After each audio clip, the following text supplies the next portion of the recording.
Ready start. उपाध्यक्ष महोदय, अनेक देशों से आए प्रसिद्ध वैज्ञानिकों का मैं इस प्राचीन नगर में स्वागत करती हूँ। वाराणसी नगरी में पिछले 3000 वर्षों में परिवर्तन अवश्य आए हैं, फिर भी यह हमारी निरंतरता का प्रतीक है और प्रत्येक भारतीय के हृदय में इसके लिए विशेष स्थान है। हमारी परंपराओं का यह एक प्रमुख केंद्र है। किंतु परंपरा क्या है? महात्मा बुद्ध ने जब इस क्षेत्र में उपदेश दिया था, वह परंपरा के बारे में नहीं, किंतु समाज में क्रांति लाने के बारे में था।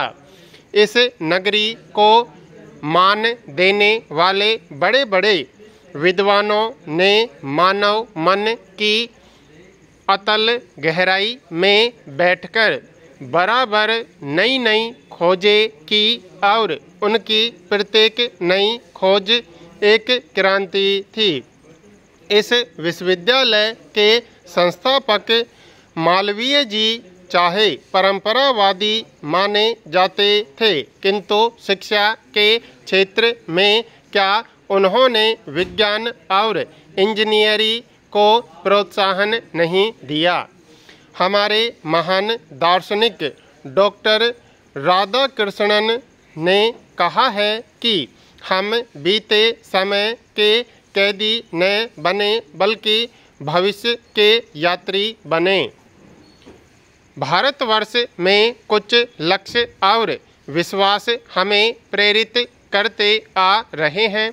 हमारा विश्वास है कि संसार तब तक शांतिमय और सृजनशील नहीं बन सकता जब तक कि सभी राष्ट्र मिलकर इस युग की सबसे बड़ी समस्या को दूर करने के लिए सच्चे प्रयत्न नहीं करें। यह समस्या संसार की 70% गरीब आबादी और अल्पसंख्यक धनी वर्गों के बीच बढ़ती हुई असमानता की है। पिछले 55 वर्षों से हम गरीबी और पिछड़ेपन से युद्ध कर रहे हैं। हमें सारी जनता के जीवन स्तर को तो सुधारना ही है, किंतु जो पिछड़े हैं उनकी ओर विशेष ध्यान देना है और उनकी संख्या अनगिनत है। रूढ़िबद्ध राष्ट्र को हमें आधुनिक राष्ट्र बनाना है। यह कोई नई स्थिति नहीं है, यह दूसरे देशों में भी पाई जाती है।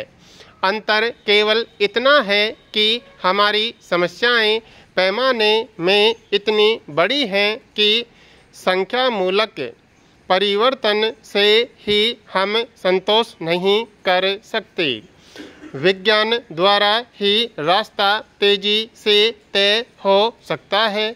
हमें विज्ञान से यह अपेक्षा है कि उच्च प्रौद्योगिकी का प्रयोग और वैज्ञानिक ज्ञान आम लोगों तक पहुंच सके, ताकि वे खेतों और कारखानों में पैदावार बढ़ा सकें और उन साधनों को भी प्रयोग में ला सकें जो अब तक अछूते रहे हैं।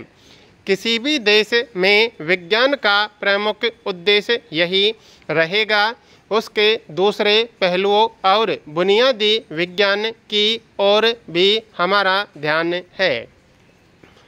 उपाध्यक्ष महोदय, भारत में हमने विज्ञान और प्रौद्योगिकी को महत्वपूर्ण स्थान देने का निश्चय किया है, जिसके परिणाम स्वरूप इनके विकास के लिए हम काफ़ी खर्च कर रहे हैं। विज्ञान और प्रौद्योगिकी की चेतना को हमने अपनी राष्ट्र नीति का एक अंग बनाया है और इस आदर्श को संस्थाओं द्वारा साकार रूप देने के लिए बहुत प्रयत्न किए हैं। देश में आज लगभग 30 राष्ट्रीय अनुसंधान प्रयोगशालाएं हैं। 1 दर्जन से ज़्यादा बड़े बड़े कृषि और चिकित्सा अनुसंधान केंद्र हैं। हमारे देश में लगभग 70 विश्वविद्यालय हैं और अणुशक्ति को विकसित करने का बड़ा कार्यक्रम है। इन सबके बावजूद हमारे वैज्ञानिकों, शिक्षकों और नीतियों की चेतना पर इसका कोई विशेष प्रभाव नहीं पड़ा है। आज भी हमारे विचार, भाव और कार्यों में सामंजस्य नहीं है। आधे मन से तो हम विज्ञान के गुण गाते हैं और दूसरी ओर उन पुरानी रूढ़ियों और विचारों में जकड़े हैं। आश्चर्य तो यह है कि वैज्ञानिक क्षेत्र में काम करने वाले कुछ लोग भी इसी श्रेणी में हैं। हमारे देश में स्कूलों, कॉलेजों और विश्वविद्यालयों में विज्ञान की शिक्षा को प्रमुख स्थान देने की विशेष आवश्यकता है, जिससे कि वैज्ञानिक दृष्टिकोण का विकास हो सके। प्रौद्योगिकी को बनाए रखने और उसके विकास के लिए मौलिक विज्ञान का आधार आवश्यक है।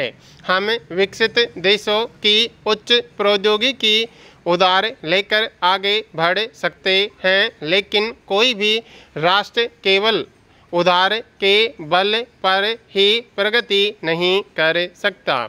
यदि हम परस्पर निर्भर दुनिया में भी एक सीमा तक आर्थिक और राजनीतिक स्वतंत्रता चाहते हैं, तो यह जरूरी है कि हमारे पास बदले में देने के लिए कुछ होना भी चाहिए। हम चाहते हैं कि हमारे विश्वविद्यालय बुनियादी विज्ञान के विकास के केंद्र बने और इस कार्य में राष्ट्रीय प्रयोगशालाएं उनकी सहायता करें। विज्ञान और प्रौद्योगिकी तथा मनुष्य की सामान्य प्रकृति के बीच आपसी संबंध हैं। हमारे देश में जिसे परंपरा माना जाता है, वह प्राय पुराने विचारों और आदतों का घिसा पिटा अवशेष मात्र होता है। ये पुरानी आदतें और अंधविश्वासों की परतें विज्ञान और वैज्ञानिक चिंतन धारा की उन्नति के पथ में बाधक हैं। हमारे सामाजिक जीवन और वैज्ञानिक आवश्यकताओं के बीच की दरार को पाटने की आवश्यकता है। विज्ञान को केवल व्यक्तियों के और संस्थाओं के प्रयास तक ही सीमित नहीं करना चाहिए, बल्कि उसके द्वारा सामाजिक महत्व और गतिविधियों का विकास होना चाहिए।